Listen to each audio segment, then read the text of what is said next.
बदायूं का ताजमहल।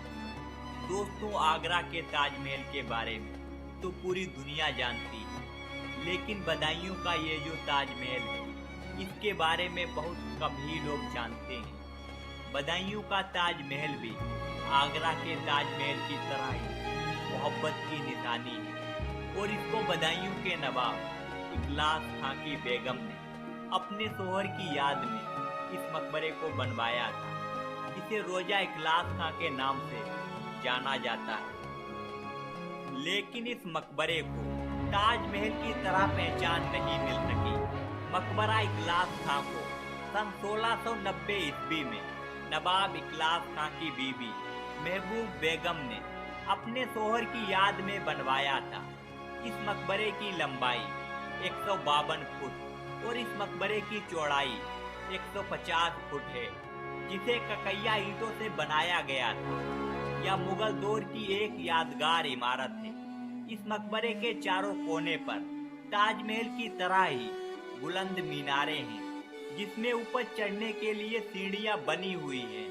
कहा जाता है कि सैकड़ों कामगर लगाने के बाद करीब 2.5 साल में यह इमारत तामीर हो सकी थी, लेकिन इस मकबरे को ताजमहल जैसी शोहरत नहीं मिल सकी। इखलास खां मुगल बादशाह शाहजहां के समकालीन थे। शाहजहां के साथ कई विजय अभियानों में इखलास खां उनके साथ थे। नवाब इखलास खां उर्फ अल्लाह दिया के पिता का नाम शेख इब्राहिम किस्बर खां था। इन्हीं के नाम पर मोहल्ला इब्राहिम बसाया गया, जो बाद में ब्राह्मपुर हो गया। इखलास खां का जन्म शहर के मोहल्ला सोथा में चिश्तियों के खानदानी रंग महल में हुआ था। मकबरे में नवाब इखलास खां व उनके परिवार के 4 अन्य लोगों की कब्रें हैं। ताजमहल की तरह असली कब्र मकबरे के नीचे हैं। ऊपरी हिस्से में हाल के अंदर हूबहू वैसी ही कब्रें बनी हैं।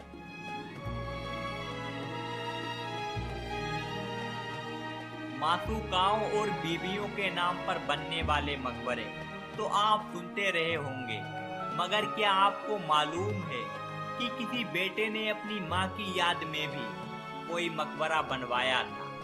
जी हाँ दोस्तों, सैयद वंश के अंतिम शासक अलाउद्दीन आलम शाह ने सन 1461 ईस्वी में अपनी माँ की कब्र पर इस मकबरे को बनवाया था, जिसे मखदूमन जहां का मकबरा कहते हैं। अलाउद्दीन आलम शाह 1445 ईस्वी में दिल्ली के तख्त पर बैठे।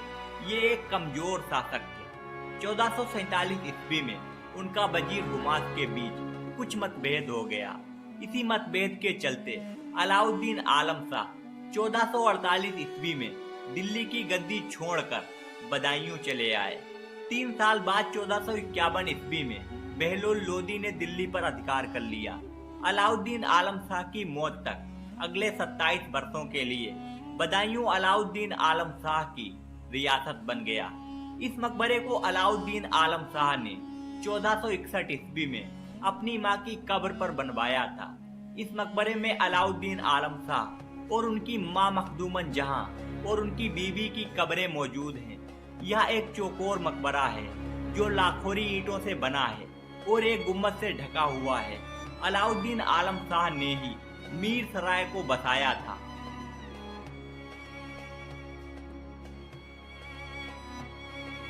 अगर ताज के साये में जमाने की रवानी है, तो तारीख के पन्नों में मेरी भी कहानी है। ऐसी ही कुछ कहानी मुमताज महल की सगी बहन शाह परवर खानम और उनके शोहर नवाब फरीद मकबरे की है। आपने आगरा में मुमताज महल और शाहजहां का मकबरा ताजमहल यकीनन देखा होगा, लेकिन आपने मुमताज महल की बहन शाह परवर खानम और उनके शोहर नवाब फरीद का मकबरा नहीं देखा होगा। यह उत्तर प्रदेश के बदायूं शहर के शेखुपुरा में है।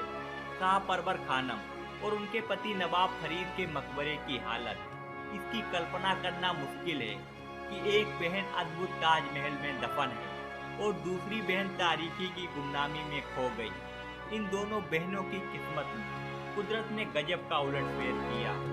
जहां एक बहन का मकबरा दुनिया के 8 अजूबों में शामिल होता है, वहीं दूसरी बहन का मकबरा तारीकी की गुमनामी में खंडर में तब्दील हो गया। बदायूं शहर के शेखुपुर इलाके में नवाब शेख फरीद के परिवार के कब्रिस्तान में बना यह खंडहर मकबरा 17वीं शताब्दी में एक विशाल स्मारक के रूप में बनाया गया था। इसके भीतर नवाब फरीद और उनकी बेगम शाह परवर खानम और उनके 2 बेटों की कब्रें हैं। यह मकबरा मुगलों की याद दिलाता है जब शेखुपुर बदायूं का शक्ति केंद्र था। नवाब फरीद बदायूं के गवर्नर और मुगल सम्राट जहांगीर के 2 शरीक भाई कुतुबुद्दीन कोका के बेटे थे। नवाब फरीद ने उस समय मुगल सम्राट नूरुद्दीन मोहम्मद जहांगीर उर्फ शेखू के नाम से इस किले का निर्माण किया था, जिसे शेखुपुर का नाम दिया गया था। नवाब फरीद की शादी मुगल रानी मुमताज महल की बहन शाह परवर खानम से हुई थी। यह मकबरा छोटी लाखोरी ईंटों और चूने की चुनाई से बनाया गया था।